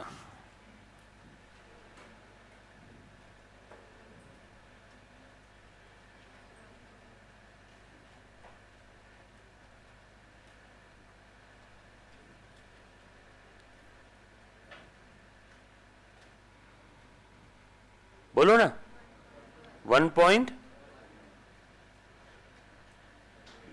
F is equal to PV in bracket 1 plus R raised to power n। बोलो यहाँ पे कितने साल का इंटरेस्ट मिलेगा इसके ऊपर? इस 1 रुपए के ऊपर में, इस 1 रुपए के ऊपर कितना मिलेगा? टोटल 4 साल थे ना, 1 2 3 4, तो इस 1 रुपए के ऊपर मिलेगा, 1 सेकेंड ना, शॉर्टकट तरीका बता दो डायरेक्ट। इस 1 रुपए के ऊपर मिलेगा 3 साल का इंटरेस्ट। सर 3 साल कैसे? अरे फर्स्ट ईयर के एंडिंग में 1 रुपया दिया ना आपने, annuity eight the end of year 1, कुछ बोला नहीं तो एन्युटी एट द एंड समझना। फर्स्ट ईयर के एंडिंग में 1 रुपया दिया तो इसके ऊपर फर्स्ट ईयर का इंटरेस्ट नहीं मिलेगा, 1 2 3 साल का मिलेगा ना। सेकेंड ईयर के एंडिंग में जो 1 रुपया दिया इसके ऊपर 1 2, थर्ड ईयर के एंडिंग में जो 1 रुपया दिया इसके ऊपर 1 साल का, और फोर्थ ईयर के एंडिंग में जो 1 रुपया दिया इसके ऊपर 0 ईयर का इंटरेस्ट मिलेगा। अब बताओ यहाँ पे फ्यूचर वैल्यू, इस 1 रुपए की फ्यूचर वैल्यू बताओ कितना आ जाएगा बेटा, 1 in bracket 1 plus 0.10 raise to power 3, raise to power n मतलब 3 ईयर है ना, लो 1.10 इंटू 2 बार इक्वल्स टू दबाना, रेस टू पावर 3 है तो इंटू 1, ये आया 1.331।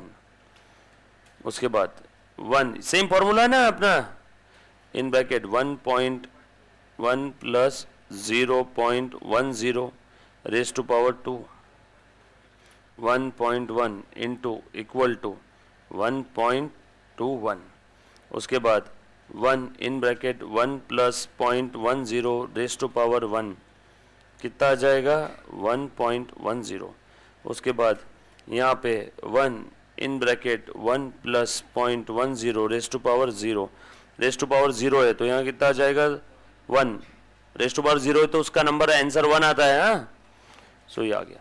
टोटल करो तो इन सब की टोटल 4.641 आनी चाहिए, इसके आसपास आ रही है क्या, चेक करो तो।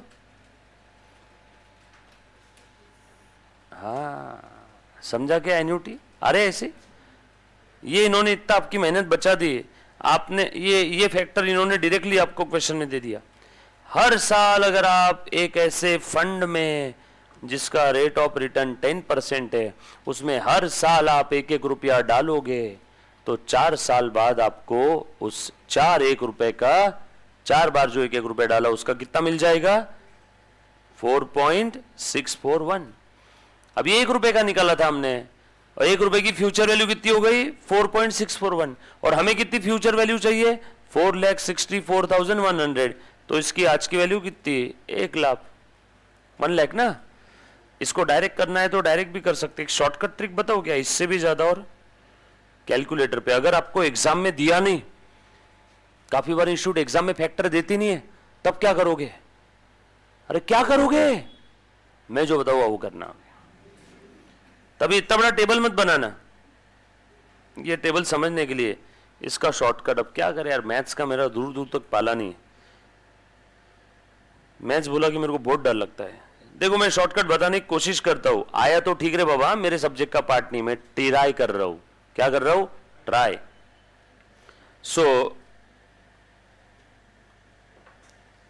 पहले साल अपने ये देखो, ये 0 1 2 3 4, पहले साल के एंडिंग में हमने यहाँ पे इन्वेस्ट किया 1, तो इसके ऊपर कितने साल का इंटरेस्ट मिलेगा 1 2 और 3, बरोबर ना।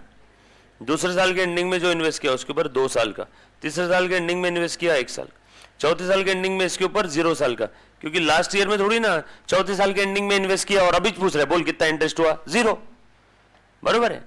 और एन्युटी के बारे में कुछ बोला नहीं है तो एन्युटी एट द एंड समझना।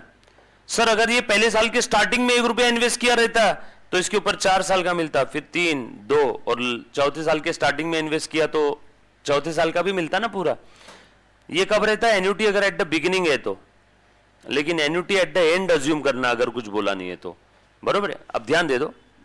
सो अब मैं क्या कर रहा हूं, हर साल ये आपका इक्वल है ना, ये इक्वल है ना अमाउंट, तो एक काम कर सकते हैं हम लोग,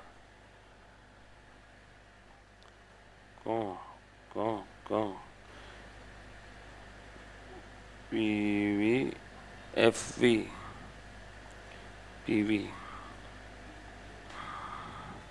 1 divided by 1 PV is equal to annuity into present value annuity factor। एक सेकेंड बच्चों, कंसंट्रेट करने दो, बहुत सालों बाद याद कर रहा हूं चीजें।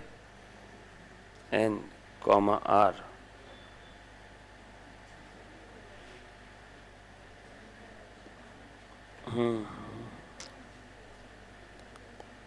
टक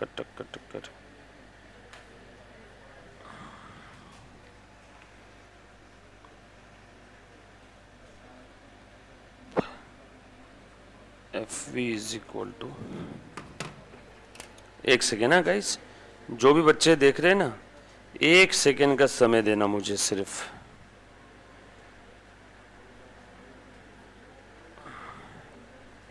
एक शॉर्टकट ट्रिक थी मेरे पास, शांति, रिलैक्स। बच्चों, लेट मी कॉन्सेंट्रेट।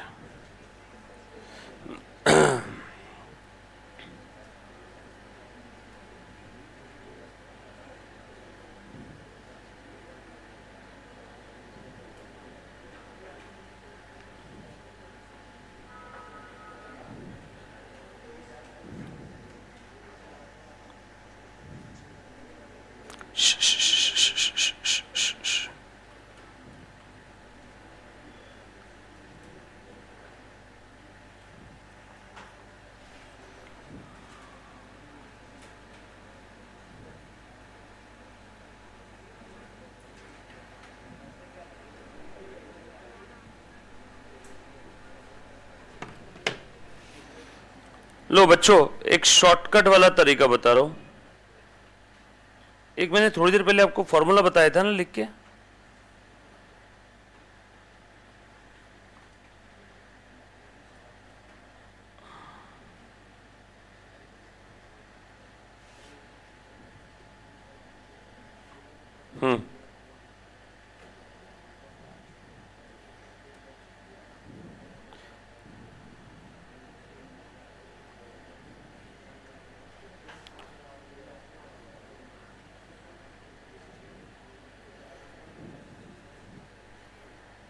कहां गया अपना अभी वाला क्वेश्चन?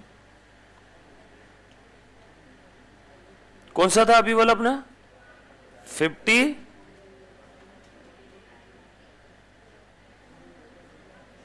ये देखो, ये फॉर्मूला बताए थे ना। ये मुन्ना देख तो, ये ध्यान देना, ध्यान देना, आ जाओ आ जाओ। हाँ, ये 50, ध्यान दे। ये देखो,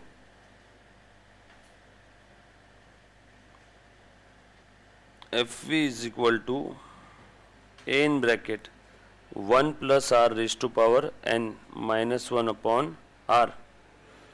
ये मुन्ना ध्यान देना, फ्यूचर वैल्यू हम लोगों को पता है क्या? 4,64,100 चाहिए ना। अरे मैंने निकाला ना फ्यूचर वैल्यू।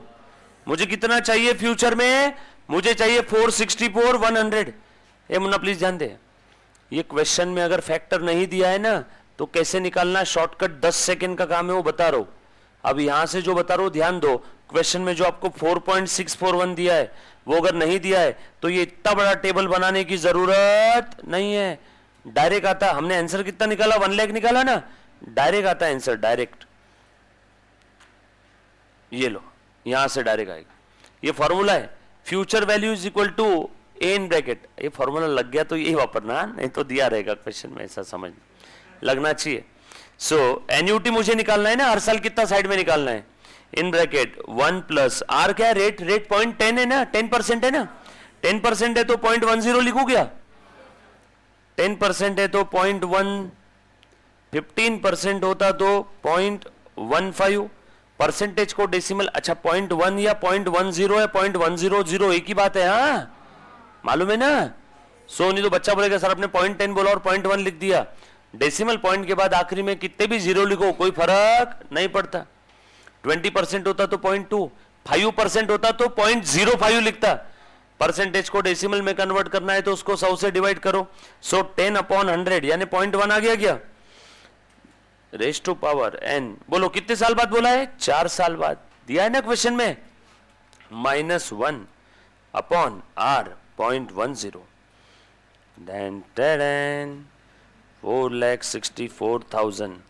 ए पहले ब्रैकेट सॉल्व करो, कंचे भागु बेव, कंसाचे गुणाकार भागा का बॉडमास का रूल आ रहा है क्या? देखा, बोला ना आपको आएगा, कॉन्फिडेंस था कि नहीं मेरे अंदर? मैंने सबको बोला आया तो ठीक है, नहीं तो अपन क्वेश्चन में दिया ऐसा समझेंगे, बोला था ऐसा। सो 464,100 ब्रैकेट सॉल्व करो, 1.1 रेज टू पावर 4 है तो कितने बार इक्वल टू दबाएंगे? 1.1 इंटू 3 बार इक्वल टू, क्योंकि पहली बार इक्वल टू में स्क्वायर होता है then cube, then fourth, yes और नो? सो ये आ गया into 1 2 3 1.4641 minus 1 upon 0.10 in bracket 0.4641 upon 0.10 4,64,100 divided by 0.1, so into 4.641 4,64,100, therefore A is equal to 464,100 upon 4.641. Direct आ गया क्या आंसर 1 लाख? सो ये फॉर्मूला याद रखना आपने. Future value is equal to N U in bracket 1 plus R is to R N minus 1 upon R. Sir ये तो हो गया एन्यूटी एट द एंडिंग का फॉर्मूला. अगर एन्यूटी एट द बिगिनिंग होता तो सेम फॉर्मूला है. बिगिनिंग है तो 1 साल का इंटरेस्ट ज्यादा मिलेगा ना. Same formula in bracket 1 plus R is to power N minus 1 upon R. 1 साल का इंटरेस्ट ज्यादा मिलेगा ना. ये लो खत्म. ये हो गया एन्यूटी एट द बिगिनिंग का फॉर्मूला. Common sense. अभी की अभी हमने फॉर्मूला भी पैदा कर दिया. लो अरे कॉमन सेंस ना. Annuity at the end of the year invest कर रहे हैं तो पिछले साल का इंटरेस्ट मिलेगा क्या? हमने पहले साल के एंडिंग में इन्वेस्ट किया तो पहले साल का इंटरेस्ट मिलेगा क्या? नहीं. पहले साल के स्टार्टिंग में इन्वेस्ट किया तो इस पहले साल का भी मिलेगा ना. सो एन्यूटी एट द बिगिनिंग अगर रही तो आपको एन्यूटी एट द एंड के कंपैरिजन में 1 साल ज्यादा मिलेगा. तो ये लो मैंने 1 साल का इंटरेस्ट यहां पे इंटू 1 प्लस आर कर दिया. ये फॉर्मूला बन गया एन्यूटी एट द बिगिनिंग का. ये फॉर्मूला हो गया आपका एन्यूटी एट द एंड का. और क्या निकालने का? Future value. लिख लो. देख रहे हो है ना सेम फॉर्मूला. लिख लेना है. अच्छा अब ये देखो इतना ये वाली जो 4 स्टेप है ये मैंने जबरदस्ती की. आप डायरेक्ट इस स्टेप के बाद भी आंसर डायरेक्टली निकाल सकते हो कैलकुलेटर पे. सर कैसे निकालते जरा बताना तो. हाँ लो ये स्टेप की तरफ देख करके निकाल रहा हूं डायरेक्ट आंसर. देखो ये स्टेप की तरफ डायरेक्ट आंसर आएगा. इसके बाद लो ब्रैकेट में क्या लिखा हुआ है? ब्रैकेट में बताओ तो. पहले ये कर रहा हूं 1 प्लस 1.10 है ना. 1 प्लस 0.10 है ना. 1.10 इंटू 2 3 4 माइनस 1 डिवाइडेड बाय 0.10 कितना आया? 4.641 आ गया क्या? अब ये ऊपर मल्टीप्लीकेशन में इधर आ जाएगा तो डिनोमिनेटर में आ जाएगा क्या? सो 4.641 एम प्लस प्रेस कर दिया वो मेमोरी में चला गया. मुझे किसको डिवाइड करना है? इससे इसको डिवाइड करना. बराबर है क्या? तो कैलकुलेटर पे लो 4,64,100 और डिवाइडेड बाय क्या चाहिए? वो फिगर जो अभी थोड़ी देर पहले थी वो तो मैंने मेमोरी में डाल के रखी ना. सो डिवाइड बाय एमआरसी आ गया 1 लाख. आप लोग क्या करते हो? कोई फिगर का बाद में काम कर रहा है तो आप पेपर पे साइड में लिख के रखते हो. मैं कैलकुलेटर की मेमोरी में उसको डाल के रख देता हूं और जब उसकी जरूरत है तब एमआरसी दबा दिया तो फिगर प्रकट हो जाती है विष्णु जी की तरह एकदम फट से. यस और नो? आ जाओ. आप लोगों के चक्कर में मेरा टाइम पास हो गया. चलो ये क्वेश्चन हम लोग कंटिन्यू करेंगे कल. सारी चीजें बता दिए. आज आपने ट्राई करना है फंड का एंट्रीज मैंने बताई. बहुत इजी पीजी क्वेश्चन है. कल ये टॉपिक खत्म हो गया. कल नया वाला टॉपिक स्टार्ट हो जाएगा बेटा. Thank you guys.